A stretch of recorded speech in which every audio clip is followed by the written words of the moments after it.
Côte d'Ivoire, Sierra Leone, le match comptant pour la première journée des éliminatoires de la CAN Maroc 2015 aura effectivement lieu ce 6 septembre. Un dispositif sanitaire mis sur pied pour éviter tout risque lié au virus Ebola. Rentrée scolaire 2014-2015, la ministre de l'Éducation nationale, Kondia Camara, a tenu hier la traditionnelle réunion de rentrée. En Ukraine, calme précaire après l'accord conclu entre les forces gouvernementales et les séparatistes pro-russes. Les deux parties s'accusent mutuellement d'avoir violé le cessez-le-feu. Voilà pour les titres. Madame, Monsieur, bonjour et bienvenue dans ce journal. Éliminatoire CAN 2015, la Côte d'Ivoire reçoit ce samedi 6 septembre l'équipe nationale de la Sierra Leone qui, on le sait, est un pays touché par le virus Ebola. Pour éviter tout risque, l'INHP, l'Institut national d'hygiène publique et la FIF, la Fédération ivoirienne de football, ont décidé de la mise en place d'un dispositif sanitaire. Sébastien Ognien pour en savoir davantage. Situation exceptionnelle, mesures exceptionnelles. La lutte contre le virus Ebola oblige. Ce match, Côte d'Ivoire-Sierra Leone, demande un dispositif sanitaire maximal. Condé Salif, le directeur de l'ONS, est à pied d'œuvre. Il ne faut rien négliger. Les chefs d'équipe doivent suivre à la lettre les consignes exceptionnelles liées à cette rencontre. Je ne serai pas tendre avec le personnel qui va laisser les gens entrer au stade sans avoir au moins été désinfectés. Donc il faudrait que les gens comprennent que nous n'allons pas les uner avec. Il n'est pas question que quelqu'un vienne par une simple question de zèle mettre en danger la population ivoirienne. Pensez à la protection de tous ceux qui effectueront le déplacement du stade Félix Houphouët-Boigny demeure la priorité. Nous les attendons, nous souhaitons qu'ils viennent, ils n'ont qu'à être rassurés, il n'y a pas de problème, toutes les mesures sont prises, mais seulement qu'ils respectent ces mesures d'hygiène que nous mettons en place. C'est tout ce que nous leur demandons. Avant le coup d'envoi prévu à 17 h, 1200 policiers seront déployés au stade Félix Houphouët-Boigny pour renforcer la sécurité. Et toujours dans le cadre de la lutte contre l'épidémie qui continue de sévir en Sierra Leone, les autorités sierra-léonaises appellent tous les habitants du pays à se confiner pendant 4 jours. Plus de 2000 morts dus au virus Ebola en Afrique de l'Ouest, aucun cas signalé en Côte d'Ivoire. Toutefois, la vigilance reste de mise. La commune de Cocody n'est pas en marge des actions menées pour prévenir la fièvre hémorragique. Nous Sangaré, Patricia Omouetia. Plus de 1900 personnes décédées de la fièvre Ebola selon l'Organisation mondiale de la santé OMS. Une situation qui devient très inquiétante.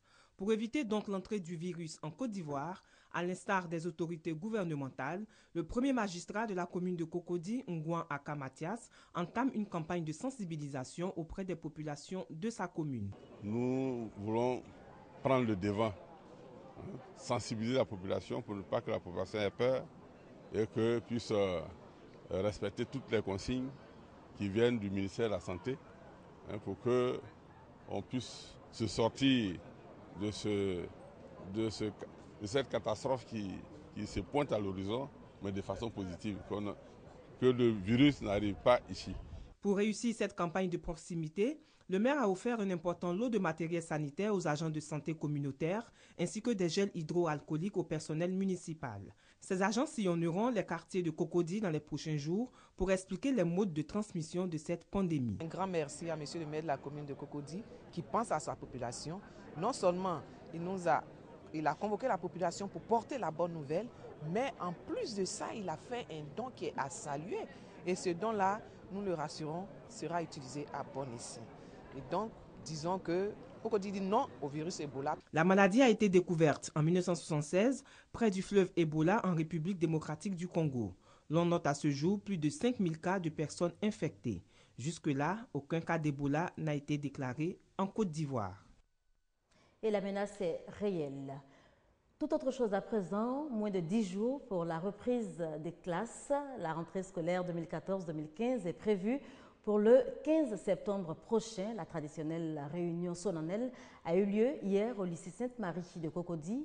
engagement et persévérance pour la qualité de la performance de notre école. C'est le thème retenu pour cette rentrée scolaire. Herman Yamia.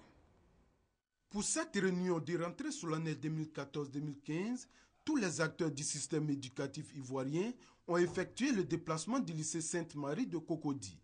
Désormais une tradition, cette rencontre est l'occasion pour le ministre de l'Éducation nationale et de l'enseignement technique de faire le bilan de l'année écoulée et de donner les directives pour l'année qui commence. Kandia Kamara souligne que beaucoup a été fait l'année achevée pour améliorer la qualité du système éducatif, ce qui a abouti selon elle aux résultats acceptables des différents examens de fin d'année. Et pour cette rentrée scolaire 2014-2015, qui a pour thème engagement et persévérance pour la qualité et la performance de notre école, le ministre de l'Éducation nationale et de l'enseignement technique a dit ceci. Les frais d'inscription restent inchangés. Ils sont de 6 000 francs CFA pour l'enseignement secondaire, dont 1 000 francs pour la carte d'identité scolaire. Dans l'enseignement primaire, l'inscription est totalement gratuite.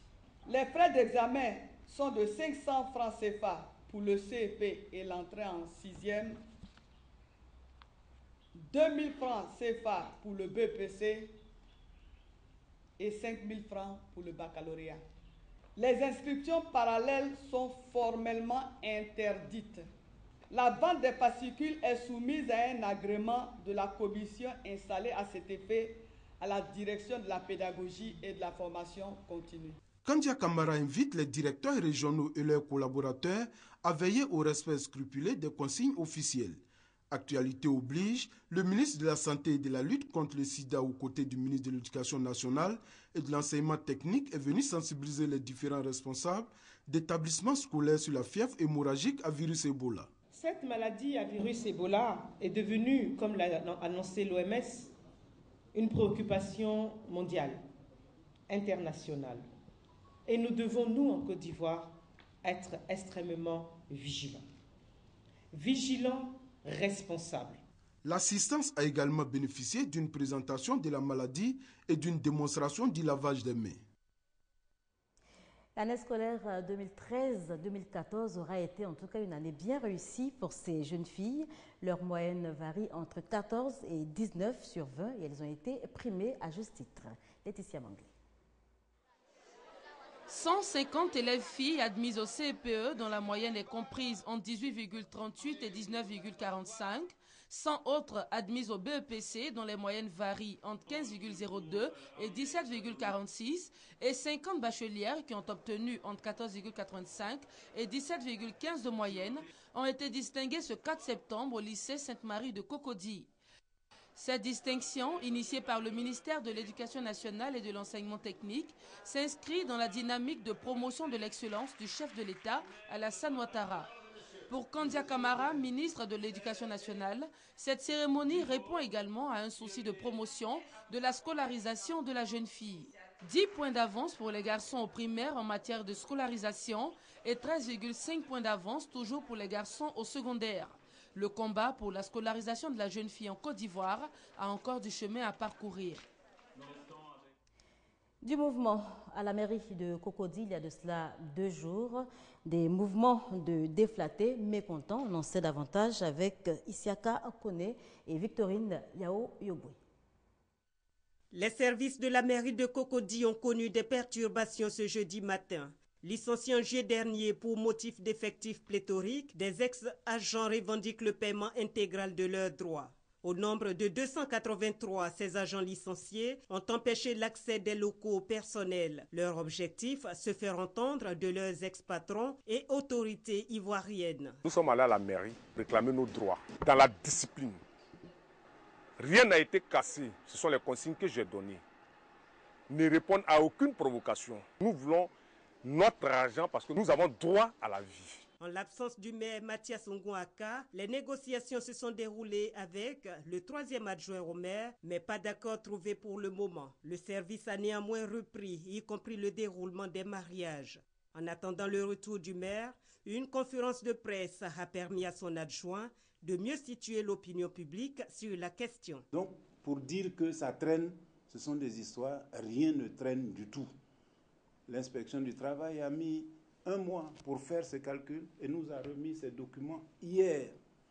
Et ces documents, nous les avons aussitôt introduits dans l'administration de la mairie pour que nous aussi, on fasse notre part le plus rapidement possible, c'est-à-dire les décisions de licenciement accompagnées des droits et puis les mandats qui doivent être déposés justement à la trésorerie.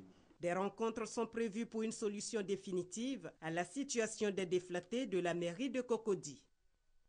La prise en charge des personnes du 3e âge au centre d'une conférence de presse organisée par le Fonds international pour le développement de la retraite est suivie pour vous par Fatou Fofana. Maladies récurrentes, vieillissement, solitude ou encore soucis de gestion de la retraite rythment le quotidien de bien des personnes du 3e âge. Ces personnes âgées de plus de 60 ans ont un besoin d'assistance et de soutien. Une opinion défendue par Hélène Diarra, PDG du Fonds international pour le développement de la retraite active. Et c'est pour attirer l'attention sur la problématique du vieillissement, que les questions du vieillissement et des personnes du 3e âge soient inscrites dans la stratégie de développement de nos différents pays. Selon la conférencière, il faut mener des actions concrètes en faveur des personnes du 3e âge en vue de leur permettre d'être utiles à la société. Il faut assurer une bonne transition entre la période active et la période de retraite. Il faut également réduire les coûts de la prise en charge des personnes du 3e âge. Sur le plan social, il faut assurer l'insertion des personnes du 3e âge dans l'ensemble de la population. Sur le plan médical, il faut développer les services de gériatrie pour prévenir et retarder les incapacités lorsqu'elles surviennent. La question de la prise en charge des personnes du 3e âge demeure une préoccupation pour tous. Le 1er octobre de chaque année est dédié à la commémoration de la Journée internationale des personnes âgées. Une célébration pour mettre en lumière les besoins fondamentaux de cette frange de la population.